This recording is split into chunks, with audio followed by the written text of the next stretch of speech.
Section 1. A growing conflict, humans versus wildlife. Human-wildlife conflict is a growing problem around the world, affecting both urban and rural areas. It occurs when people and wild animals interact in ways that have negative consequences for one or both, often leading to significant challenges for communities. These conflicts can range from nuisance encounters like monkeys raiding crops and causing damage to agricultural fields, to life-threatening situations like tiger attacks on villagers, which can result in serious injuries or fatalities. As human populations expand and wild areas shrink due to urban development, these encounters are becoming increasingly common and more severe. This issue is particularly acute in developing countries, where people often live in close proximity to wildlife and rely heavily on natural resources for their livelihoods, making them more vulnerable to these conflicts. The consequences of human-wildlife conflict can be devastating and far-reaching. For people, it can mean loss of life, injury, crop damage, livestock depredation, and significant damage to property, which can impact their economic stability. For wildlife, it can lead to injury, death, and habitat loss, further endangering already vulnerable species. Addressing this challenge requires a multifaceted approach involving policy changes, community engagement, and a shift in human behavior towards coexisting with wildlife, ensuring a sustainable future for both humans and animals. Section 2. The plight of the developing world. Human-wildlife conflict is a global issue, but it is particularly pronounced in low-income countries, where the struggle for survival is more intense. This is due to a complex interplay of factors, including rapid population growth, poverty, and environmental degradation, which together create a perfect storm of challenges. Many developing nations are experiencing significant population increases, putting immense pressure on land and resources, making it difficult to balance human needs with environmental conservation. This often leads to encroachment into wildlife habitats, increasing the likelihood of encounters between humans and animals, which can sometimes be dangerous.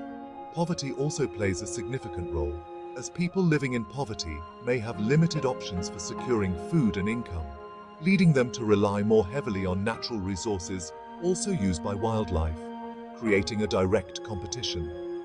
This can result in competition for resources and increased conflict, as both humans and animals vie for the same limited supplies. Furthermore, climate change is exacerbating these challenges by altering weather patterns, increasing the frequency and intensity of extreme events, and impacting the availability of resources, making survival even more precarious. This can displace both people and wildlife, further heightening the risk of conflict, as both are forced to move into new areas in search of safety and sustenance. Section 3.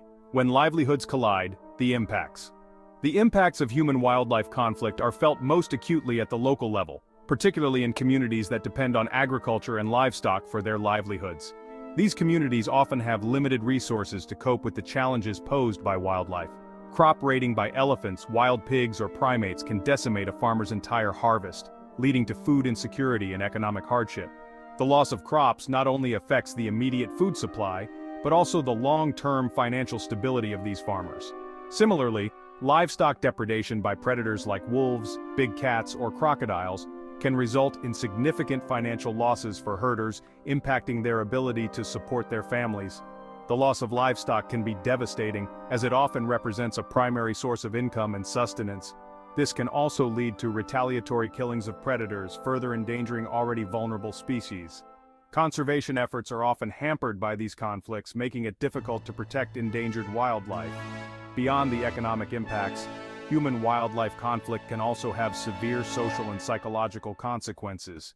Fear of attacks can restrict people's movements, limiting their access to education, healthcare, and social gatherings. This restriction can hinder community development and personal growth. This can lead to isolation, anxiety, and trauma, particularly for those who have directly experienced or witnessed attacks. The emotional toll on individuals and communities can be long-lasting, affecting their overall well-being and quality of life. Section 4. Global Action – Policies for Coexistence. Recognizing the growing threat of human-wildlife conflict, The international community has taken steps to address this issue. Several international agreements and conventions provide frameworks for conservation and conflict mitigation.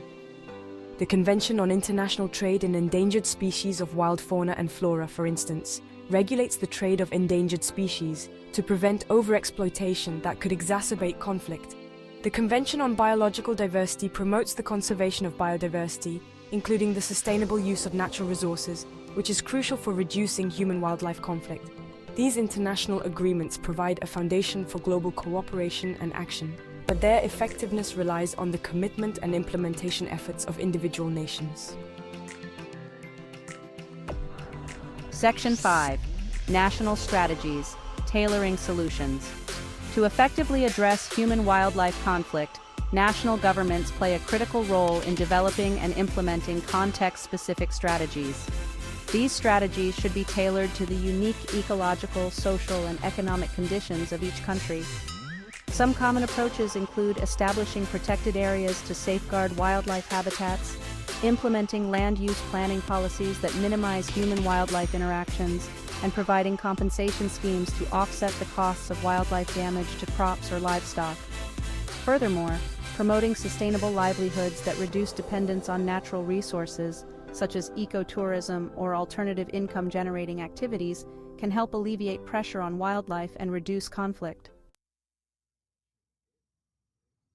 Section 6. Shifting Perspectives, the Power of Education. While policy and technical solutions are crucial, addressing human-wildlife conflict also requires a fundamental shift in human behavior and attitudes.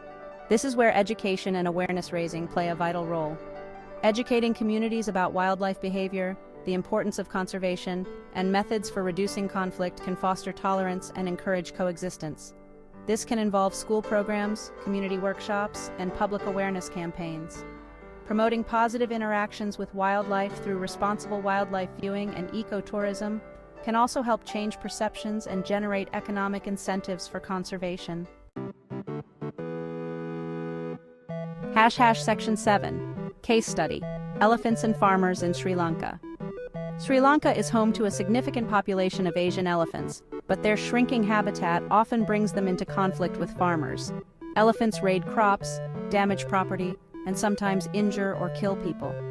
To mitigate this conflict, Sri Lanka has implemented various strategies, including electric fences to deter elephants from entering farms, community-based early warning systems to alert villagers of elephant presence, and insurance schemes to compensate farmers for crop losses. However, challenges remain, including the high cost of some mitigation measures and the need for ongoing community engagement to ensure the effectiveness of these efforts.